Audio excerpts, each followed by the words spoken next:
السلام علیکم ورحمۃ اللہ وبرکاتہ۔ میں ہوں طاہر اقبال اور آپ دیکھ رہے ہیں ہمارا یوٹیوب چینل مکتبہ اسلامیہ کلوکوٹ۔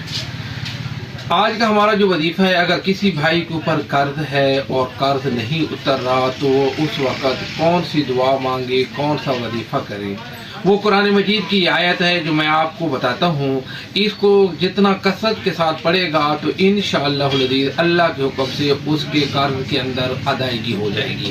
وہ آیت کون سی ہے؟ وہ آیت یہ ہے، قُلِ اللَّهُمَّ مَالِكَ الْمُلْكِ تُؤْتِي الْمُلْكَ مَن تَشَاءُ وَتَنزِعُ الْمُلْكَ مِمَّن تَشَاءُ وَتُعِزُّ مَن تَشَاءُ وَتُذِلُّ مَن تَشَاءُ بِيَدِكَ الْخَيْرُ انک علی کل شیء قدیر۔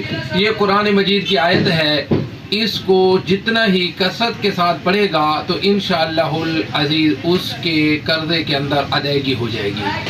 تو ابھی تک جن ساتھیوں نے ہمارے اس چینل کو سبسکرائب نہیں کیا، سبسکرائب کر دیں تاکہ ہر آنے والی ویڈیو آپ تک پہنچ سکے۔ باقی اس کے ساتھ ساتھ جس کو دینی کتب کی ضرورت وہ بھی ہمارے پاس دستیاب ہے۔ قرآن مجید، تفسیر اور باقی درسی کتب ہمارے پاس موجود ہیں، اور اس کے ساتھ ساتھ مسواک، ٹوپی، رومال یہ بھی موجود ہے۔ بہت مہربانی، اللہ حافظ، السلام علیکم ورحمۃ اللہ وبرکاتہ۔